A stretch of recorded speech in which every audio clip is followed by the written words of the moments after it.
حویلی کی راہداریوں میں رات کے اس پہر موت جیسی خاموشی چھائی ہوئی تھی، سوائے پہرے داروں کے بوٹوں کی آواز کی کچھ سنائی نہیں دے رہا تھا۔ مہر النساء نے اپنی چادر کو سختی سے گرد لپیٹا اور لرزتے قدموں سے بہروز خان کے کمرے کی طرف بڑھنے لگی۔ اس کا دل سینے سے باہر آنے کو تھا۔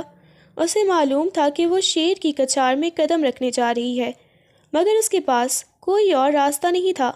آہستہ سے دروازہ دھکیل کر وہ اندر داخل ہوئی تو کمرے میں جلتی ہوئی مدھم روشنی نے بہروز خان کے پررعب وجود کو نمایاں کیا۔ وہ اپنی قمیض کے اوپر والے بٹن کھولے کرسی پر نیم دراز تھا اور کسی گہری سوچ میں مگن تھا۔ لالا! مہرو کی لرزتی ہوئی پکار پر بہروز نے جھٹکے سے سر اٹھایا۔ اس کی عقابی نظریں مہرو کے خوف سے پیلے پڑتے چہرے پر جم گئیں۔ تم یہاں اس وقت؟ بہروز کی آواز کی گھن گرج نے مہرو کے حوصلے پست کر دیے۔ مہرو نے ہمت جمع کی اور چند قدم آگے بڑھی۔ لالا، آپ مجھ سے 10 سال بڑے ہیں، کیسے شادی کروں؟ پلیز آپ آغا جان کو انکار کر دیں، میں یہ رشتہ نہیں نبھا سکتی۔ اس کی آواز میں التجا اور خوف کی ملی جلی کیفیت تھی۔ حالانکہ آج صبح ہی حویلی کے صحن میں ان کا نکاح ہو چکا تھا اور اب وہ شرعی طور پر اس کی بیوی تھی۔ بہروز کے لبوں پر ایک تمسخرانہ مسکراہٹ آئی۔ وہ کرسی سے اٹھا اور اس کے قریب آتے ہوئے سرد لہجے میں بولا، مجھے کوئی مسئلہ نہیں مہرو کہ تم مجھ سے 10 سال چھوٹی ہو۔ میں خان ہوں اور خان کو اپنی جاگیر سنبھالنا آتی ہے۔ 2 دن بعد رخصتی ہے، شاباش اب اپنے روم میں جاؤ۔ بہروز کی بے نیازی مہرو کو آگ لگا گئی۔ وہ وہیں رک گئی اور اپنی جرأت کا آخری مظاہرہ کرتے ہوئے بولی، مجھے آپ کے ساتھ شادی نہیں کرنی۔ میں صبح تک یہ گھر چھوڑ کر چلی جاؤں گی اگر آپ نے مجھے طلاق نہ دی۔ نگاہیں جھکائے وہ ایک ایسے شخص کو دھمکی دینے لگی تھی جس کے نام سے لوگ لرزتے تھے۔ بہروز خان کے چہرے پر غصے کی ایک لہر دوڑی اور اس کی آنکھیں سیاہ ہوئیں۔ اس کے ایک دم مہرو کی کلائی کو اپنی گرفت میں لیا اور اسے اپنی طرف کھینچا۔ طلاق؟ بہروز کے اس چہرے کے قریب جھک کر سرگوشی کی۔ خان کے پاس ایک ہی راستہ ہوتا ہے مہرو، یا تو نکاح یا جنازہ، اور تم تو اب میرے نام کی مہر بن چکی ہو۔ مہرو نے پیچھے ہٹنے کی کوشش کی مگر بہروز کی گرفت فولادی تھی۔ چھوڑیں مجھے لالا، میں چلی جاؤں گی یہاں سے۔ بہروز نے اسے مزید قریب کیا، یہاں تک کہ مہرو کو اس کے دل کی دھڑکن سنائی دینے لگی۔ ادھر آؤ، پہلے نکاح پکا کر لوں، پھر بے شک چلی جانا۔ کم از کم خان کا بچہ تو ہو تمہارے پاس جو تمہاری یاد دلاتا رہے۔ بہروز کے ان الفاظ نے مہرو کے ہوش اڑا دیے۔ وہ ہانپتی ہوئی بھاگنے لگی مگر بہروز نے دوبارہ اس کی کلائی پکڑ کر اسے دیوار کو اور اپنے وجود کے درمیان مقید کر لیا۔ وہ اس پر مکمل جھک گیا اور اپنے لبوں کی تپش اس کی شہ رکھے قریب لے گیا۔ مہرو کی سانسیں رک گئیں اور اس نے زور سے اپنی آنکھیں بند کر لیں، جبکہ بہروز کی گرفت اور اس کے وجود کی تپش اسے یہ احساس دلا رہی تھی کہ وہ اب ایک ایسے حصار میں ہے جہاں سے فرار ناممکن ہے۔ مہرو کا دل ڈوبنے لگا اور وہ بری طرح گھبرا کر پیچھے ہٹنے کی کوشش کرنے لگی، مگر بہروز نے اسے دیوار اور اپنے وجود کے درمیان مقید کر لیا تھا، جس پر مہرو تڑپ کر بولی، لالا دور ہٹیں، شرم نہیں آتی آپ کو؟ میں ابھی جا کر سب کو آپ کی اس حرکت کے بارے میں بتاتی ہوں۔ لفظ لالا سنتے ہی بہروز کی آنکھوں میں خون اتر آیا اور اس نے مہرو کے جبڑے کو اپنی گرفت میں لے کر اسے سختی سے ڈانٹا۔ خبردار جو آج کے بعد مجھے لالا کہا، میں تمہارا شوہر ہوں، کوئی بھائی نہیں جو تم لالا لالا کی رٹ لگا رہی ہو۔ اور رہی بات شرم کی تو اپنی بیوی کے قریب آنے میں خان کو کوئی شرم نہیں آتی۔ اب اگر زبان چلائی تو یہی تمہارا نکاح بھی پکا کروں گا اور تمہاری زبان کو تالا بھی لگا دوں گا۔ مہرو کی سسکیاں نکل گئیں اور وہ اس کے سینے سے لگ کر ساکت ہو گئی، جبکہ بہروز کا گرم سانس اس کی شہ رگ کو جلا رہا تھا، جس نے اسے باور کروا دیا تھا کہ اب وہ بہروز خان کے حصار سے کبھی آزاد نہیں ہو پائے گی۔ مہرو کی سسکیاں اب ہچکیوں میں بدل چکی تھیں اور اس نے تڑپ کر بہروز کے مضبوط سینے پر اپنے چھوٹے چھوٹے ہاتھ مارنے شروع کر دیے۔ ایسا نہیں کرے لالا، خدا کے لیے ایسا مت کریں، مجھے اپنے کمرے میں جانا ہے، مجھے چھوڑ دیں۔ وہ بے بسی سے گڑ گڑاتی مگر بہروز خان پر اس وقت جنون سوار تھا۔ اس نے ایک جھٹکے سے مہرو کو اٹھایا اور اس کے پیچھے رکھی لکڑی کی بڑی میز پر بٹھا دیا۔ اس اچانک پیش قدمی پر مہرو کے حلق سے ایک چیخ نکلی، مگر بہروز نے اس کے دونوں ہاتھ میز کی سطح پر دبا کر اسے اپنے حصار میں لے لیا۔ اس کا چہرہ اب مہرو کے چہرے کے اتنا قریب تھا کہ دونوں کی سانسیں آپس میں الجھ رہی تھیں۔ بہروز کی آنکھوں میں چھلکتی وہ تپش مہرو کو اندر تک پگھلا رہی تھی، اور جیسے ہی بہروز نے اپنا چہرہ مزید جھکایا تاکہ اس کے لرزتے لبوں کو خاموش کر سکے، مہرو کا ڈر غصے اور دفاع میں بدل گیا۔ اس نے اپنی جان بچانے کے لیے پوری قوت سے اپنا ہاتھ آزاد کروایا، اور اس سے پہلے کہ بہروز کچھ سمجھ پاتا، مہرو نے اپنے تیز ناخن بہروز کے صاف تراشے ہوئے چہرے پر پوری بے رحمی سے گاڑ دیے۔ بہروز کے گال پر ناخنوں کے گہرے نشان ابھرے، جہاں سے خون کی باریک لکیریں بہنے لگیں۔ درد کی ایک لہر بہروز کے پورے وجود میں دوڑی اور وہ جھٹکے سے پیچھے ہٹا۔ مہرو میز سے کود کر دور کھڑی ہوئی۔ اس کی آنکھیں وحشت سے پھیلی ہوئی تھیں اور وہ ہانپتے ہوئے اپنے ناخنوں کو دیکھ رہی تھی جن پر بہروز کے خون کے نشان تھے۔ بہروز نے اپنے گال پر ہاتھ پھیرا اور جب اپنی انگلیاں خون سے بھری دیکھیں تو اس کا چہرہ غصے سے بھیانک ہو گیا۔ اس کی آنکھیں اب دہکتے ہوئے انگاروں کی طرح سرخ ہو چکی تھیں، اور اس نے اپنی نظریں مہرو پر گاڑ دیں جس نے آج ایک خان کی غیرت اور اس کے وجود پر حملہ کیا تھا۔ کمرے میں اب ایک ایسی خاموشی چھا گئی تھی جو کسی بڑے طوفان کا پیش خیمہ تھی، اور مہرو کو احساس ہوا کہ اس نے آج موت کو دعوت دے دی ہے۔ بہروز خان نے اپنے زخمی گال پر لگی خون کی بوندوں کو دیکھ کر دانت کچکچائے اور ایک دم درندے کی طرح مہرو کی طرف لپکا، مگر اسے چھونے کی بجائے اپنی مٹھیاں بھینچ کر دیوار پر دے ماری، جس سے کمرہ گونج اٹھا۔ اس نے دہکتی نظروں سے مہرو کو دیکھا جو دیوار سے لگی کانپ رہی تھی، اور پھر نہایت ہی شفاق اور گرجدار لہجے میں اسے جھڑکا، مہر نسا، یہ جو ناخن تم نے آج مجھ پر چلائے ہیں نا، ان کا ایک ایک حساب لوں گا۔ یاد رکھنا 2 دن بعد تم نے رخصت ہو کر میرے ہی اس کمرے میں آنا ہے، اور پھر اس خان کی قید میں ہوگی جہاں تمہاری چیخیں سننے والا بھی کوئی نہیں ہوگا۔ تب تمہاری یہ ناخن بھی میرے پاس ہوں گے اور تم بھی۔ میں اس توہین کا وہ بدلہ لوں گا کہ تم عمر بھر یاد رکھو گی کہ کسی خان کے چہرے پر نشان ڈالنے کی جرت کا انجام کیا ہوتا ہے۔ اب دفع ہو جاؤ یہاں سے، اس سے پہلے کہ میں نکاح پکا کرنے والا اپنا ارادہ ابھی پورا کر دوں۔ بہروز نے غصے میں دروازہ اتنی زور سے کھولا کہ وہ دیوار سے ٹکرایا، اور وہ اپنے گال پر ہاتھ رکھے طوفانی قدموں کے ساتھ باہر نکل گیا۔ اس کے جاتے ہی مہرو کی بند ہوتی سانس بحال ہونے لگی، اور اس نے ایک طویل اور گہرا سانس لیا جیسے اسے نئی زندگی ملی ہو۔ اس نے اپنے سینے پر ہاتھ رکھا جہاں دل ابھی بھی ہتھوڑوں کی طرح بج رہا تھا، مگر خوف کے ساتھ ساتھ اس کے اندر کا غصہ بھی ابھر آیا۔ اس نے بہروز کے جاتے ہوئے راستے کو گھورا اور بڑبڑانے لگی، اکڑو خان، بدتمیز انسان، ظالم، جلاد، اپنے آپ کو پتہ نہیں کیا سمجھتے ہیں، موٹے دماغ کے پہاڑ کہیں کے۔ بچہ کیا دیں گے مجھے؟ خود ابھی 10 سال بڑے ہو کر بچوں والی باتیں کر رہے ہیں۔ اللہ کرے آپ کی داڑھی میں چوہا گھس جائے اور آپ کا سارا روب خاک میں مل جائے۔ وہ غصے میں پیر پٹکتی ہوئی اپنی چادر سنبھال کر الٹے سیدھے القابات سے اسے نوازتی اپنے کمرے کی طرف بھاگی، مگر اس کے ذہن میں بہروز کی وہ دھمکی بار بار گونج رہی تھی کہ رخصتی کے بعد اسے اسی جلاد کے کمرے میں لوٹ کر آنا ہے جہاں اس کے حساب کتاب پہلے سے تیار بیٹھے ہوں گے۔ اگلی صبح حویلی کے کشادہ دسترخوان پر ناشتے کا اہتمام تھا، جہاں خاندان کے تمام مرد اور خواتین موجود تھیں۔ فضا میں پراٹھوں اور چائے کی اشتہا انگیز خوشبو بسی تھی، مگر مہر نساء کے لیے یہ ناشتہ زہر کے گھونٹ جیسا تھا، کیونکہ اس کی نظریں بار بار سامنے بیٹھے بہروز خان کے چہرے پر جا رہی تھیں، جہاں اس کے ناخنوں کے 3 گہرے نشان اب بھی سرخ لکیروں کی صورت میں واضح نظر آ رہے تھے۔ بہروز کا چھوٹا بھائی عاصم، جو اپنی شوخیوں کے لیے مشہور تھا، لقمہ توڑتے ہوئے اچانک رک گیا اور بہروز کے چہرے کو غور سے دیکھنے لگا۔ ارے لالا، یہ آپ کے چہرے پر کیا ہوا؟ یہ 3 نشان کیسے بن گئے؟ کیا رات کو کسی حور نے خواب میں دیدار کروا دیا؟ یا پھر کسی دشمن سے آمنا سامنا ہوا تھا۔ عاصم کی اس چھیڑ چھاڑ پر دسترخوان پر بیٹھے سب لوگ کی توجہ بہروز کے چہرے کی طرف مبذول ہو گئی۔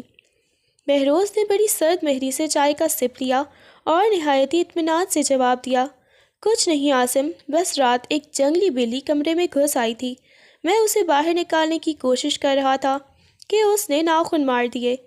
یہ کہتے ہوئے اس نے اپنی دہکتی ہوئی نظریں سامنے بیٹھی مہرو پر گاڑ دیں، جو اس وقت نوالا گلے میں پھنسنے کی وجہ سے بری طرح کھانس رہی تھی۔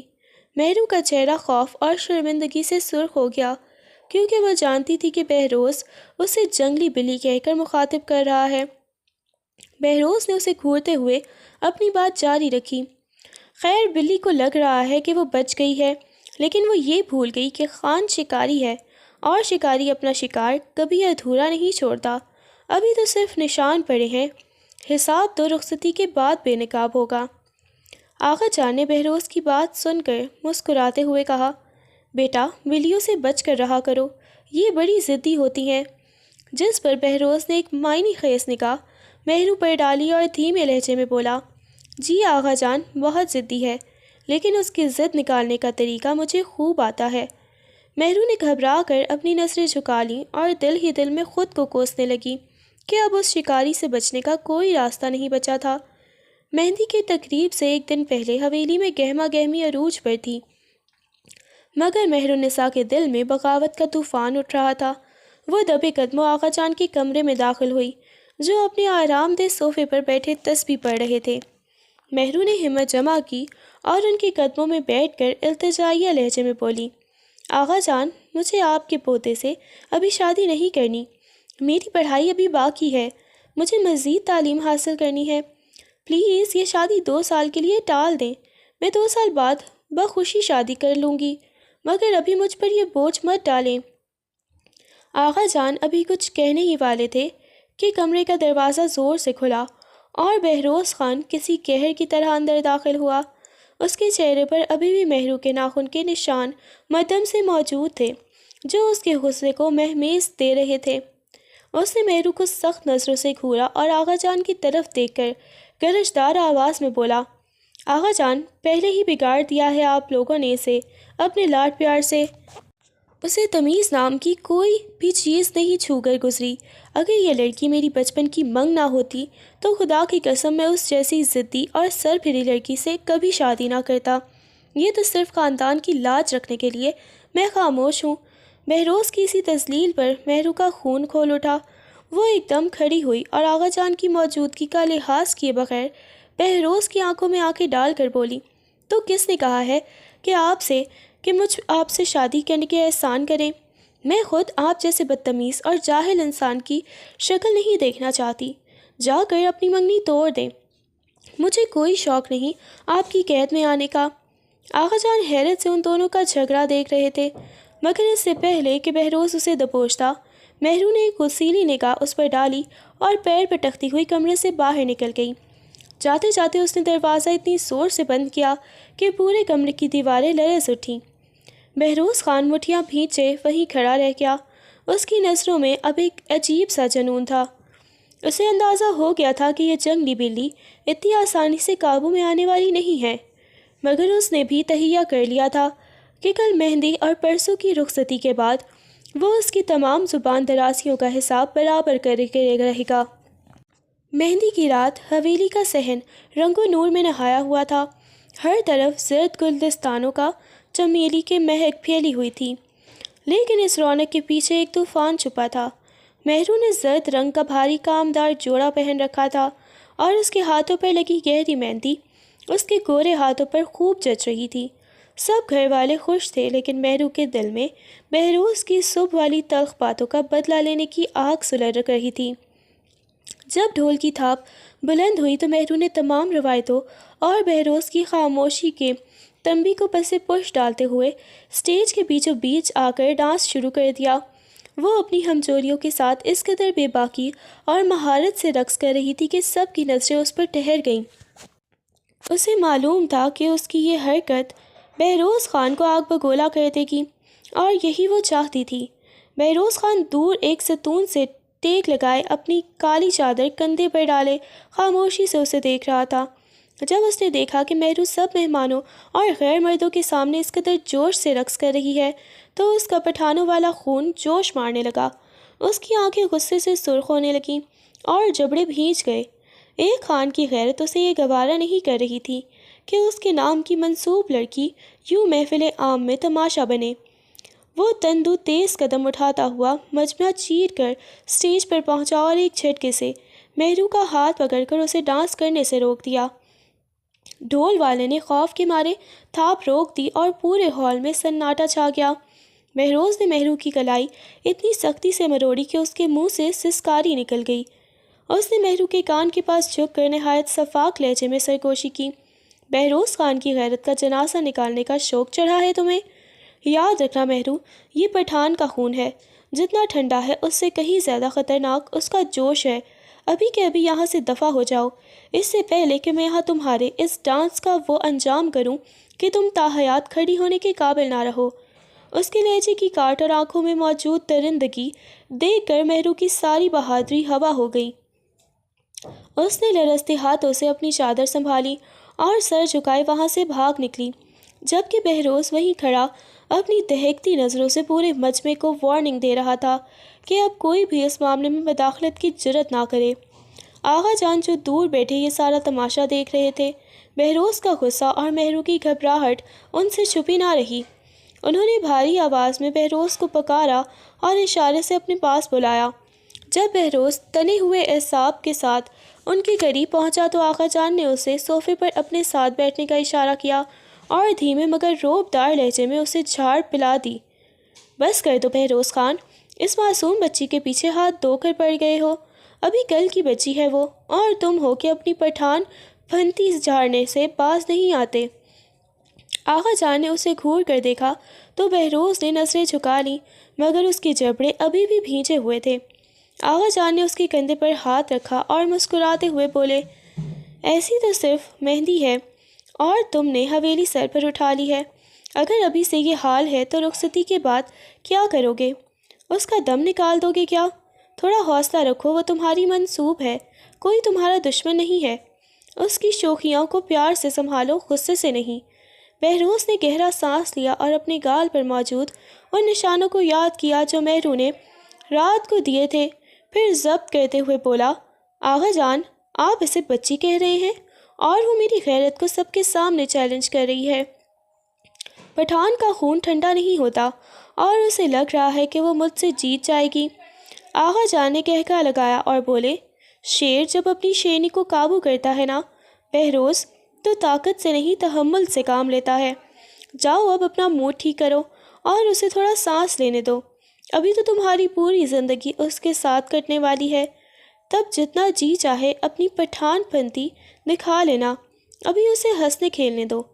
بہروز خاموشی سے اٹھ گیا مگر اس کی نظریں ابھی بھی اسی سمت تھیں جہاں مہرو بھاگ کر گئی تھی۔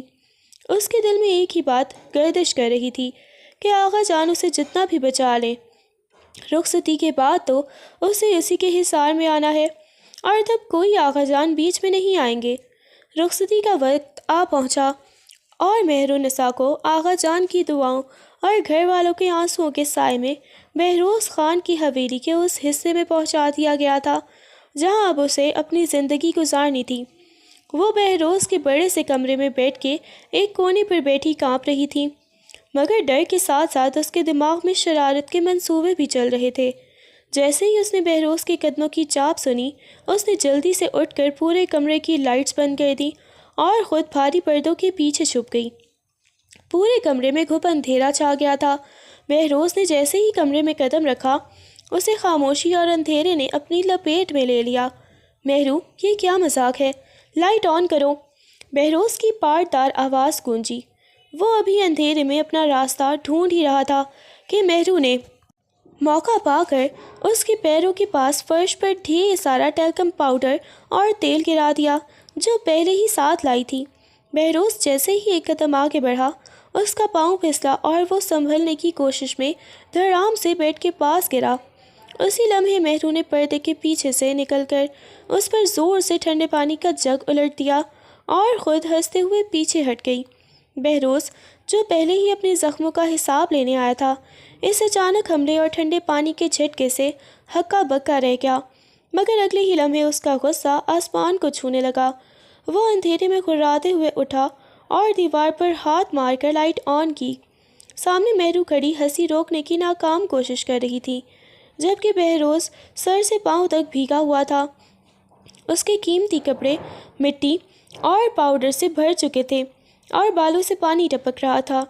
اس کی آنکھوں میں وحشت ناک غصہ دیکھ کر مہرو کی ہنسی وہیں دم توڑ گئی۔ تمہاری یہ جرأت؟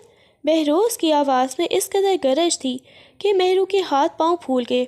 وہ تیزی سے اس کی طرف بڑھا۔ فرش پر پھسلن ہونے کے باوجود اس نے بڑی مہارت سے مہرو کو کونے میں دبوچ لیا۔ اس کا بھیگا ہوا وجود مہرو کے قریب تھا اور اس کے جسم سے غصے کی تپش نکل رہی تھی۔ میں نے کہا تھا نا مہرو خان کا ایک بچہ تمہارے پاس ہو تب جانا۔ لگتا ہے تمہیں وہ بات مذاق لگی تھی۔ آج تم نے شیر کی دم پر پیر نہیں رکھا بلکہ اسے زخمی کیا ہے۔ اب اس کا انجام بھگتنے کے لیے تیار ہو جاؤ۔ اس نے مہرو کے دونوں ہاتھ ایک ہی جھٹکے میں سر کے اوپر سوار دیے، دیوار پہ لگا دیے اور اس کے چہرے پر جھک گیا۔ بہروز کے غصے سے بھرا ہوا چہرہ دیکھ کر مہرو کی ہنسی ایک دم غائب ہوئی، مگر اپنی عادت سے مجبور وہ باز نہ آئی۔ جیسے ہی بہروز نے اسے دبوچنے کے لیے ہاتھ آگے بڑھایا، وہ مچھلی کی طرح پھسل کر بیڈ کی دوسری طرف ہو گئی اور وہاں پڑا پانی کا دوسرا جگ اٹھا کر بہروز کی طرف لہرایا۔ دور رہے ورنہ اس بار پورا نہلا دوں گی، اس نے چیلنج بھرے لہجے میں کہا اور بھاگنے لگی۔ بہروز خان کے تن بدن میں آگ لگ گئی۔ آج تم نہیں بچو گی مہر النساء، وہ دھاڑا اور اس کے پیچھے بھاگا۔ اب پورے کمرے میں ایک عجیب و غریب دوڑ شروع ہو چکی تھی۔ مہرو آگے آگے اور بھیگا ہوا بہروز غصے میں اس کے پیچھے۔ بیڈ کے چکر لگاتے ہوئے مہرو کا پاؤں فرش پر گرے تیل اور پاؤڈر پر پھسلا، اس کا توازن بگڑا اور وہ پیچھے کی طرف بیڈ پر گری، مگر اپنی جان بچانے کے چکر میں اس نے بہروز کی قمیص کا کالر سختی سے دبوچ لیا۔ نتیجہ یہ ہوا کہ بہروز خود کو سنبھال نہ سکا اور وہ سیدھا مہرو کے اوپر ہی بیڈ پر گرا۔ اس کا بھاری وجود اور بھیگے کپڑوں کی ٹھنڈک مہرو کو اپنے حصار میں لے چکی تھی۔ گرے ہوئے جگ کا پانی باقی ان دونوں کو مزید بھگو چکا تھا۔ پہلے تو مہرو زور زور سے ہنسنے لگی، اس کی ہنسی کی کھنک پورے کمرے میں گونجی اور بہروز بھی اس کی معصومانہ شرارت پر ایک پل کے لیے مسکرا دیا، مگر پھر اچانک جیسے وقت تھم گیا، دونوں کی نظریں ملی تو ہنسی اور مسکراہٹ کے بادل چھٹ گئے۔ کمرے میں چھائی خاموشی اب گہری اور پرجوش ہو گئی تھی۔ مہرو کی سانسیں بہروز کے چہرے سے ٹکرانے لگیں، جس سے اس کے دل کی دھڑکن بے ترتیب ہو گئی۔ بہروز کی عقابی نظریں مہرو کے بھیگے ہوئے چہرے پر جمی تھیں، جبکہ مہرو کی نظریں بھٹکتی ہوئی بہروز کی گھنی مونچھوں تلے چھپے اس کے عنابی لبوں پر جا ٹھہریں۔ اسے پہلے ہی بار احساس ہوا کہ وہ لالا جسے وہ اب تک صرف ایک جابر خان سمجھتی تھی، کتنا وجیح اور پرکشش مرد تھا۔ بہروز کا غصہ اب ایک عجیب سی تپش میں بدل چکا تھا۔ اس نے مہرو کے چہرے پر گری بھیگی لٹ کو دھیرے سے ہٹایا اور اس کے چہرے کے مزید قریب ہوا، یہاں تک کہ ان کی سانسیں ایک دوسرے میں ضم ہونے لگیں۔ کمرے میں موجود وہ سحر انگیز خاموشی دونوں کو ایک دوسرے کی تپش محسوس کرنے پر مجبور کر رہی تھی۔ بہروز کے وجود کی بھاری بھرکم قربت نے مہرو کے حواسوں پر ایک عجیب سی مدہوشی طاری کر دی تھی اور وہ بے خوفی کی حدوں کو چھوتے ہوئے اس کی آنکھوں میں کھوئی ہوئی تھی۔ بہروز کا چہرہ اب اس کے اس قدر قریب تھا کہ مہرو کو اپنی سانسیں رکتی ہوئی محسوس ہونے لگیں، جیسے اس کے پھیپھڑوں میں ہوا کی جگہ بہروز کا عکس بھر گیا ہو۔ جب دباؤ بڑھا اور مہرو کا سانس واقعی گھٹنے لگا تو اس کی مدہوشی خوف میں بدلی۔ اس نے گھبرا کر اپنے ننھے مکے بہروز کے چوڑے اور مضبوط سینے پر مارنے شروع کر دیے۔ چھوڑے لالا، سانس، اس کی آواز ہچکیوں میں دب رہی تھی، مگر بہروز اس وقت کسی اور ہی جہان میں تھا۔ اس نے مہرو کی مزاحمت کو خاطر میں لائے بغیر اس کے ہاتھوں کو وہیں سینے پر دبوچ لیا اور اس کے کان کے پاس جھک کر نہایت گہری اور نشیلی آواز میں سرگوشی کی۔ بتاؤ مہرو، کیا محسوس کر رہی ہو میری قربت میں؟ کیا اب بھی میں تمہیں وہی 10 سال بڑا بوڑھا لالا لگ رہا ہوں؟ اس کے لہجے میں چھپی تپش اور جیت کی خوشی نے مہرو کے دل کو لرزا کر رکھ دیا۔ بہروز کی آنکھوں میں موجود وہ وحشیانہ محبت دیکھ کر مہرو کی ہمت جواب دے گئی۔ اسے اپنی بے بسی اور بہروز کے اس طرح حاوی ہونے پر رونا آ گیا۔ اس کی بڑی بڑی آنکھوں سے موٹے موٹے آنسو ٹپک کر بیڈ کی چادر کو بھگونے لگے۔ وہ سسکتے ہوئے سر جھکا گئی۔ اس کے رونے کی آواز نے بہروز کے جنون کو ایک دم ٹھنڈا کر دیا۔ بہروز نے دیکھا کہ وہ لڑکی جو ابھی تھوڑی دیر پہلے شیرنی بنی پھر رہی تھی، اب اس کے نیچے ایک چھوٹے سے پرندے کی طرح تڑپ رہی تھی۔ مہرو کی سسکیوں نے بہروز کے دل پر چوٹ لگائی۔ اس نے آہستہ سے اس کے ہاتھوں پر سے اپنی گرفت ڈھیلی کی، مگر اسے اپنے حصار سے آزاد نہیں کیا۔ اس نے اپنی انگلیاں مہرو کے گیلے گالوں پر پھیری اور دھیمے لہجے میں بولا، رو کیوں رہی ہو؟ تم نے ہی تو کہا تھا کہ نکاح پکا کر لوں۔ اب جب میں قریب آیا تو تمہاری جان نکل رہی ہے۔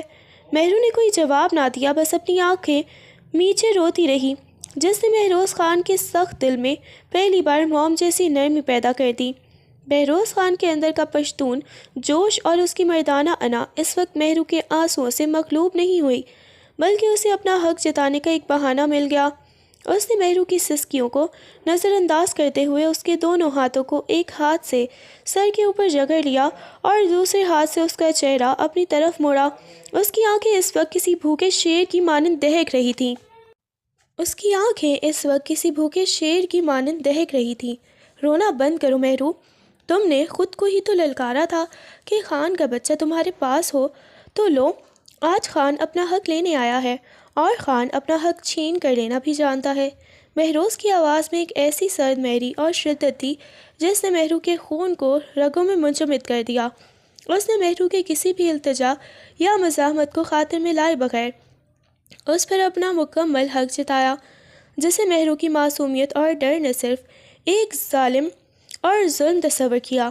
اگلی صبح جب سورج کی پہلی کرن حویلی کے روشن دان سے اندر داخل ہوئی تو مہرو کے چہرے پر آنسوؤں کے نشان خشک ہو چکے تھے، مگر اس کی آنکھوں میں انتقام کی آگ بھڑک رہی تھی۔ وہ جیسے ہی بہروز کی گرفت سے آزاد ہوئی، اس نے کمرے میں موجود شیشے کا گلدان اٹھا کر زور سے فرش پر دے مارا۔ پورے کمرے میں کانچ بکھر گیا اور مہرو کی چیخوں نے حویلی کا سکون غارت کر دیا۔ میں مار دوں گی آپ کو، آپ ظالم ہیں، درندے ہیں، میں کبھی آپ کو معاف نہیں کروں گی۔ مہرو بدحواس ہو کر کمرے کی چیزیں توڑنے لگی۔ اس کے بال بکھرے ہوئے تھے اور وہ کسی زخمی شیرنی کی طرح دھاڑ رہی تھی۔ حویلی کے ملازمین اور آغا جان شور سن کر کمرے کی طرف بھاگے۔ بہروز جو ابھی ابھی نیند سے بیدار ہوا تھا اس ہنگامے پر حیران رہ گیا، مگر مہرو کا جنون قابو سے باہر تھا۔ اس نے بھاگ کر کمرے کا دروازہ کھولا اور باہر راہداری میں کھڑے آغا جان اور باقی گھر والوں کے سامنے روتے ہوئے چلانے لگی، دیکھ لیں آغا جان، آپ کے اس پوتے نے مجھ پر ظلم کیا ہے، یہ انسان نہیں جلاد ہے، مجھے یہاں نہیں رہنا، مجھے ابھی طلاق چاہیے۔ مہرو کے اس کھلے عام ہنگامے اور ظلم کے دعوے نے پوری حویلی میں سنسنی پھیلا دی تھی، اور بہروز خان کی غیرت ایک بار پھر سب کے سامنے شوالیہ نشان بن کر کھڑی ہو گئی۔ مہرو اس وقت اپنے حواسوں میں نہیں تھی۔ اس کی نظر میں وہ ایک لڑکی کی عزت پر حملہ تھا، نہ کہ شوہر کا حق۔ وہ بدحواس ہو کر حویلی کے برآمدے میں کھڑی ہو گئی، جہاں آغا جان، عاصم اور گھر کی تمام خواتین جمع ہو چکی تھیں۔ آغا جان، آپ نے مجھے اس درندے کے حوالے کیا تھا۔ وہ دھاڑ کر اس کے بکھرے بال اور سوجی ہوئی آنکھیں اس کی حالت کی گواہی دے رہی تھیں۔ اس شخص نے رات میرے ساتھ زبردستی کی ہے، اس نے مجھ پر ہاتھ ڈالا، اس نے وہ سب کیا جو میں نہیں چاہتی تھی۔ وہ پاگلوں کی طرح چیخ چیخ کر اپنے اور بہروز کے درمیان ہونے والے نجی تعلق کی باریکیاں سب کے سامنے بیان کرنے لگیں۔ حویلی میں موجود مردوں نے شرم سے سر جھکا لیے اور عورتیں ہکا بکا رہ گئیں کہ ایک پٹھان لڑکی اتنی بے باکی سے یہ سب کیسے کہہ رہی ہے۔ بہروز خان جو اب تک کمرے میں خاموش کھڑا یہ سب سن رہا تھا، اس کی برداشت جواب دے گئی۔ اپنی بیڈ روم کی باتیں اپنی بیوی کی زبانی سب کے سامنے سن کر اس کا خون کھول اٹھا۔ وہ گرجتا ہوا کمرے سے باہر نکلا۔ اس کے چہرے کا رنگ غصے سے کالا پڑ چکا تھا اور آنکھوں میں خون اتر آیا تھا۔ خاموش ہو جاؤ مہرونسا، بہروز کی دھاڑ نے سب کو لرزا کر راکھ کر دیا۔ اس نے ایک جھٹکے سے مہرو کا بازو پکڑا اور اسے سب کے سامنے گھسیٹتا ہوا دوبارہ کمرے کی طرف لے جانے لگا۔ بہروز، یہ کیا بدتمیزی ہے؟ آغا جان نے اسے روکنا چاہا، مگر بہروز نے مڑ کر ایک ایسی وحشت ناک نگاہ اپنے دادا پر ڈالی کہ وہ بھی خاموش ہو گئے۔ آغا جان آج کوئی بیچ میں نہیں آئے گا، اس نے میری غیرت کو چوراہے پر نیلام کیا ہے، اب اس کا حساب میں خود لوں گا۔ اس نے مہرو کو کمرے میں پھینکا اور اندر سے دروازہ لاک کر دیا۔ مہرو فرش پر گری سسک رہی تھی، مگر بہروز کا غصہ اب ٹھنڈا ہونے والا نہیں تھا۔ اس نے اپنی بیلٹ اتار کر ہاتھ میں لپیٹی اور مہرو کے سامنے کھڑا ہو گیا۔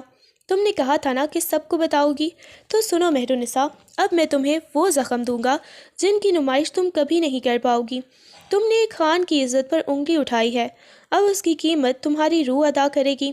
بہروز خان نے کمرے کا دروازہ اس زور سے بند کیا کہ اس کی گونج پوری حویلی میں سنائی دی۔ وہ کسی بپرے ہوئے شیر کی طرح مہرو کی طرف بڑھا جو فرش پر بیٹھی سسک رہی تھی۔ اس نے جھک کر مہرو کو دونوں کندھوں سے دبوچا اور اسے ہوا میں لہراتے ہوئے سیدھا کھڑا کیا اور پھر پاگلوں کی طرح اسے جھنجھوڑنے لگا۔ اس کے چہرے کا رنگ غصے کی شدت سے تمتما رہا تھا اور آواز میں وہ گرج تھی کہ دیواریں بھی دہلنے لگی تھیں۔ مہرالنساء، ہوش میں آؤ اور مجھے بتاؤ کہ یہ کون سا تماشا لگایا ہے تم نے باہر؟ وہ اس کے چہرے کے بالکل قریب دھاڑا۔ اس کی گرفت مہرو کے کندھوں پر اتنی سخت تھی کہ اسے لگا ہڈیاں چٹک جائیں گی۔ کیا تمہیں میاں بیوی کے رشتے کی پاکیزگی کا ذرا برابر بھی علم نہیں؟ کیا تم اتنی جاہل ہو کہ تمہیں یہ نہیں پتا کہ ایک شوہر کا اپنی بیوی پر کیا حق ہوتا ہے؟ مہرو سہم کر ساکت ہو گئی، اس کی آنکھیں خوف سے پھیل گئیں۔ بہروز نے اسے مزید زور سے جھنجھوڑا، اس کی آواز اب درد اور غصے کا ملغوبہ بن چکی تھی۔ بتاؤ مجھے، میرے لمس میں محبت کے سوا کہاں درندگی تھی؟ کیا میں نے تمہاری مرضی کے خلاف تمہیں کوئی زخم دیا؟ بتاؤ، کوئی ایک نشان اپنے وجود پر دکھاؤ جو میری درندگی کی گواہی دے سکے۔ میں نے تو تمہیں پھول کی طرح چاہا تھا اور تم نے میری اس چاہت کو سر عام رسوا کر دیا۔ بہروز کی گرجدار آواز، اس کا تپتا ہوا وجود مہرو کو پگھلا رہا تھا۔ وہ اس قدر خوفزدہ ہو گئی کہ اس کے منہ سے آواز نکلنا ہی بند ہو گئی۔ وہ بس تھر تھر کانپ رہی تھی اور اس کی آنکھوں سے آنسوؤں کا سیلاب تھمنے کا نام نہیں لے رہا تھا۔ اس نے ہمت کر کے بہروز کی آنکھوں میں دیکھا، جہاں غصہ نہیں بلکہ ایک ٹوٹے ہوئے پٹھان کی اذیت تھی، جس کی محبت کو اس کی بیوی نے ظلم کا نام دے دیا تھا۔ مہرو کی ہچکیاں بند گئیں اور وہ سہم کر مزید روز سے رونے لگی تھی، جیسے اسے اپنی غلطی کا احساس ہونے لگا ہو، مگر خوف ابھی بھی غالب تھا۔ بہروز نے اسے خود سے تھوڑا دور کیا اور ایک آخری بار اس کی آنکھوں میں آنکھیں ڈال کر پوری قوت سے چلایا، چپ، ایک دم چپ۔ اگر اب تمہاری ایک بھی سسکی اس کمرے سے باہر گئی تو یاد رکھنا مہرالنساء، پھر میں وہی بن جاؤں گا جس کا تم مجھ پر الزام لگا کے آئی ہو سب کے سامنے۔ اس کی دھاڑ پر مہرو نے فوراً اپنے دونوں ہاتھوں سے اپنا منہ ڈھانپ لیا۔ اس کی آنکھیں ابھی بھی آنسوؤں سے بھری تھیں، مگر وہ اب ساکت کھڑی اس خان کے قہر کے سامنے ڈھیر ہو چکی تھی۔ ولیمے والے دن حویلی کی رونقیں عروج پر تھیں، مگر ان دونوں کے درمیان خاموشی کا ایک ایسا پہاڑ کھڑا ہو چکا تھا جسے عبور کرنا اب ناممکن لگ رہا تھا۔ مہرو کو بھاری سرخ جوڑے میں تیار کر کے مہمانوں کے درمیان بٹھا دیا گیا تھا، مگر اس کے چہرے پر وہ دلہنوں والی چمک نہیں بلکہ ایک عجیب سی ویرانی اور پچھتاوے کی خاک تھی۔ بہروز خان ولیمے کے فنکشن میں تب داخل ہوا جب آدھی تقریب گزر چکی تھی۔ اس نے سفید رنگ کا کلف لگا سوٹ اور اس پر کالی واسکٹ پہن رکھی تھی، جس میں وہ بلا کا وجی اور روب دار لگ رہا تھا۔ اس نے ایک بار پھر نظر اٹھا کر اسٹیج پر بیٹھی مہرو کی طرف نہیں دیکھا، جیسے اس کے لیے وہاں کوئی موجود ہی نہ ہو۔ وہ صرف آقا جان کے پاس گیا، کچھ دیر مہمانوں سے ہاتھ ملایا اور نہایت ہی سرد مہری سے اپنی موجودگی کا احساس دلایا۔ مہرو کی نظریں بار بار اس کی طرف اٹھ رہی تھیں۔ اسے لگا تھا کہ شاید بہروز آ کر سب کے سامنے اس سے بات کرے گا یا کم از کم ایک وسیلی نظر ہی ڈالے گا، مگر بہروز کا یہ نظر انداز کرنا اسے زہر لگ رہا تھا۔ ابھی 15-20 منٹ ہی گزرے تھے کہ بہروز نے اپنے ایک ملازم کو اشارہ کیا اور آقا جان کے کان میں کچھ کہہ کر تیز قدموں سے باہر کی طرف بڑھ گیا۔ ارے بہروز، کھانا تو کھاتے جاؤ، کسی رشتہ دار نے آواز دی مگر وہ رکا نہیں۔ ضروری کام سے باہر جا رہا ہوں، واپسی کا پتہ نہیں۔ اس کی گرجدار آواز مہرو کے کانوں تک پہنچی اور وہ پلٹ کر دیکھے بغیر حویلی کے صدر دروازے سے باہر نکل گیا، جہاں اس کی جیپ پہلے ہی سٹارٹ کھڑی تھی۔ مہرو کا دل ایک دم ڈوبنے لگا۔ اسے احساس ہوا کہ بہروز کا غصہ اس کی مار پیٹ یا دھاڑنے سے کہیں زیادہ خطرناک ہے۔ اس کی یہ خاموشی اور بے رخی مہرو کو اندر تک کاٹ رہی تھی۔ وہ ولیمے کی اس بھیڑ میں خود کو تنہا محسوس کرنے لگی۔ کیونکہ وہ جانتی تھی کہ بہروز اسے اس کی بدتمیزی اور رسوائی کی وہ سزا دے رہا ہے جو کسی بھی جسمانی زخم سے کہیں زیادہ گہری تھی۔ ولیمے کی تقریب ختم ہوتے ہی مہرو کی ماں اسے کھینچتی ہوئی کمرے میں لے آئی اور دروازہ اندر سے مقفل کر دیا۔ ان کا چہرہ غصے سے تمتما رہا تھا اور آنکھوں میں اپنی بیٹی کی نادانی پر شدید تاسف تھا۔ یہ کیا تماشا لگایا تھا تم نے مہر النساء؟ انہوں نے مہرو کا بازو سختی سے پکڑ کر اسے بیڈ پر بٹھایا۔ تمہیں ذرا برابر بھی احساس ہے کہ تم نے کتنی بڑی بات کر دی؟ ایک پٹھان کی عزت اس کی چار دیواری کے اندر ہوتی ہے اور تم نے اس پاکیزگی کو سر عام بازار میں لا کھڑا کیا۔ مہرو نے سسکتے ہوئے سر اٹھایا۔ مگر امی، مجھے ڈر لگا تھا، وہ بہت سخت ہے۔ ڈر؟ اس کی ماں نے غصے سے اس کی بات کاٹی۔ نکاح کا مطلب جانتی بھی ہو کیا تم؟ میاں بیوی کا تعلق اللہ کا بنایا ہوا سب سے خوبصورت اور گہرا رشتہ ہے۔ شوہر کا اپنی بیوی پر حق ہوتا ہے، وہ اس کا لباس ہے اور تم اس کا سکون۔ بہروز نے تمہارے ساتھ کوئی درندگی نہیں کی تھی، وہ اس کا حق تھا جو اللہ نے اسے دیا ہے۔ تم نے اس محبت کو ظلم کا نام دے کر نہ صرف اسے سب کے سامنے رسوا کیا بلکہ خود اپنی نظروں میں بھی اسے گرا دیا۔ مہرو کی ماں نے اسے جھنجھوڑ کر آگے کہا، تم نے کتنی بڑی غلطی کی ہے، اس کا اندازہ تمہیں تب ہوگا جب وہ تم سے دور ہو جائے گا۔ یاد رکھنا مہرو، مرد سب کچھ برداشت کر سکتا ہے مگر اپنی مردانگی اور اپنے نیچے تعلق کے سرعام تذلیل کبھی نہیں بھولتا۔ تم نے اس کے مان کو توڑ دیا ہے، اب اگر وہ تم سے منہ موڑ لے تو شکایت مت کرنا، کیونکہ تم نے خود اس رشتے کی بنیادوں میں زہر گھولا ہے۔ مہرو کی ماں کی باتوں نے اس کے دل پر ہتھوڑوں کی طرح کام کیا۔ اسے پہلی بار اپنی زبان درازی اور نادانی کی سنگینی کا احساس ہوا کہ اس نے غصے اور بچپنے میں آ کر ایک ایسی لکیر پار کر لی تھی جہاں سے واپسی بہت مشکل تھی۔ وہ وہیں بیڈ پر ڈھیر ہو گئی اور بہروز کی وہ سرد مہر نظریں اسے یاد آنے لگیں جو ولیمے میں اس نے دیکھ لی تھیں۔ کئی دن بیت گئے تھے، حویلی میں زندگی معمول پر آ چکی تھی، مگر اس بڑے سے کمرے میں خاموشی کا ایک عجیب سا آسیب ڈیرا ڈال چکا تھا جو مہرو کا دم گھوٹ رہا تھا۔ بہروز رات گئی کمرے میں آتا اور مہرو کے سونے سے پہلے ہی خاموشی سے دوسری طرف منہ کر کے لیٹ جاتا۔ وہ ایک ہی کمرے میں ہوتے ہوئے بھی میلوں دور ہو چکے تھے۔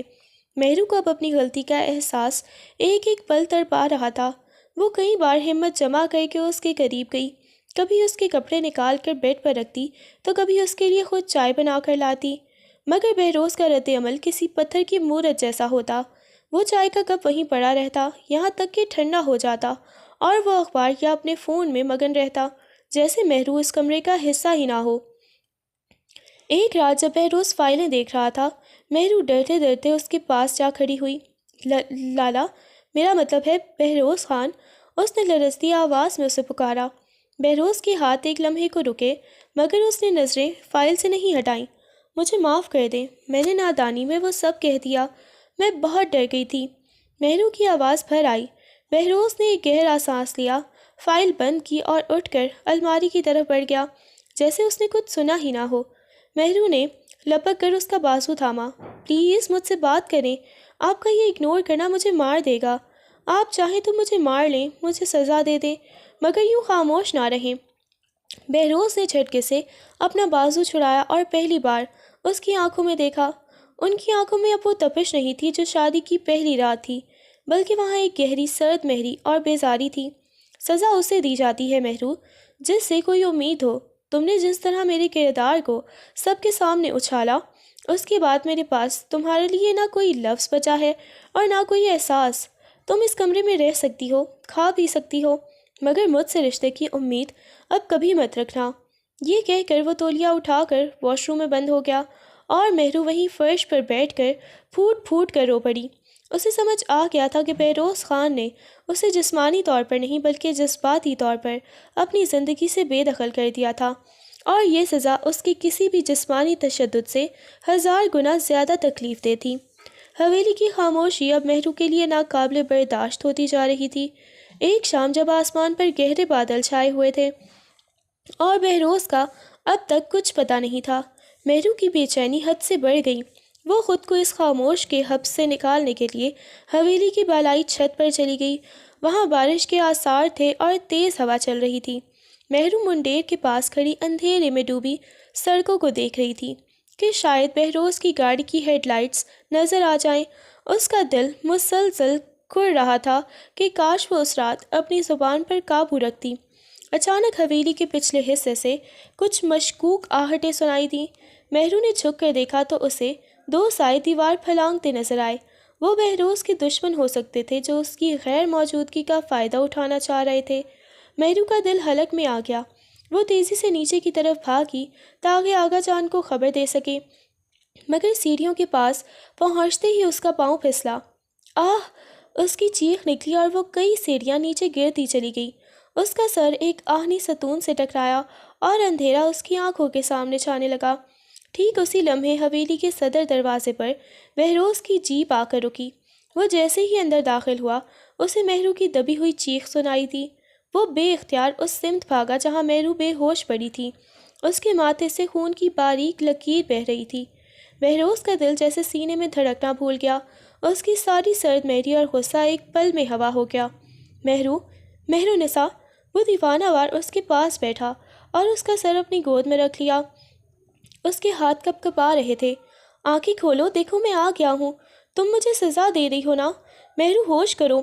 وہ لڑکی جو اس کی ایک جھڑک پر سہم جاتی تھی اب اس کے ہاتھوں میں بے جان پڑی تھی۔ بہروز نے اسے اپنی باہوں میں بھرا اور ہسپتال کی طرف بھاگنے لگا۔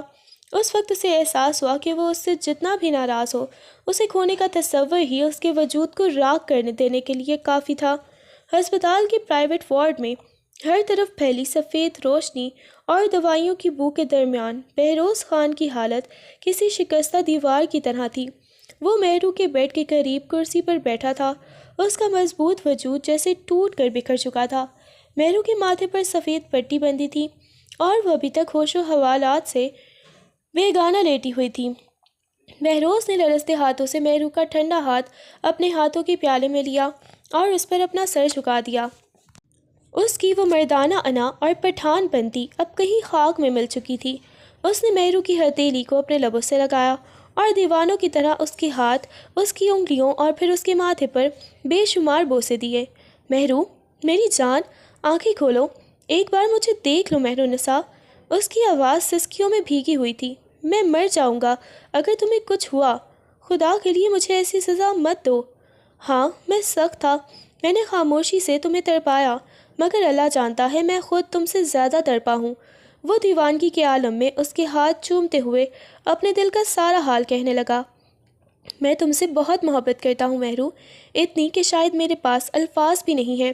میں تمہیں ٹوٹ کر چاہتا ہوں۔ تم میری زندگی ہو، میرا سکون ہو۔ وہ سب جو اس رات ہوا وہ میری درندگی نہیں بلکہ تمہارے لیے میرا جنون تھا۔ میں تمہیں اپنی روح میں اتارنا چاہتا تھا۔ پلیز واپس آ جاؤ، میں دوبارہ کبھی تم سے خاموش نہیں رہوں گا۔ بہروز نے اس کے ہاتھ کو اپنے گال سے رگڑا۔ اس کی آنکھوں سے نکلنے والے آنسو مہرو کی کلائی کو بھگو رہے تھے۔ اس نے جھک کر دوبارہ مہرو کے ماتھے پر اپنی محبت کی مہر لگائی، جیسے وہ اپنی زندگی کے اس لمحے سے اسے دوبارہ ہوش میں لانا چاہتا ہو۔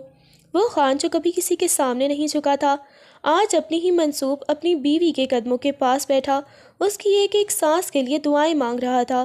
اسی لمحے مہرو کی پلکیں ہلکی سی لرزیں اور اس کے منہ سے ایک دبی ہوئی سسکی نکلی۔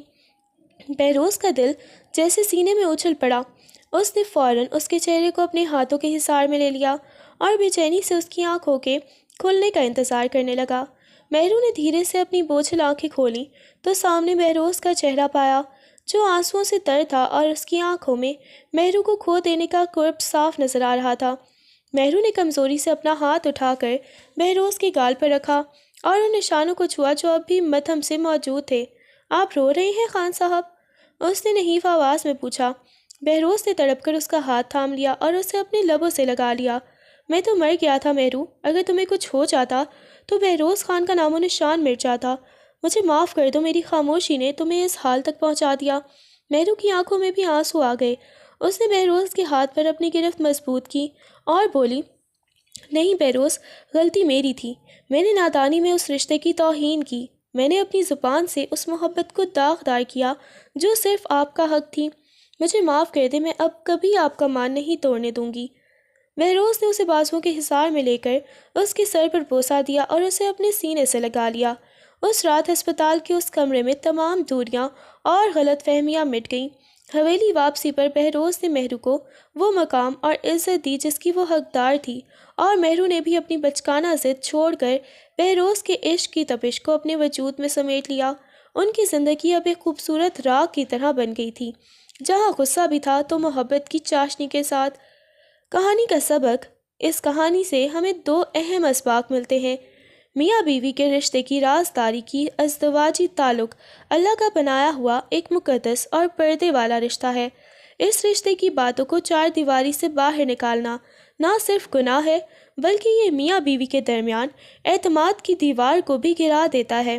عورت کا زیور حیا ہے اور مرد کا وقار اس کی غیرت۔ غصے اور نادانی کا انجام یہ ہے کہ جذبات میں آ کر کی گئی زبان درازی اپنوں کے دلوں میں گہرے زخم چھوڑ دیتی ہے۔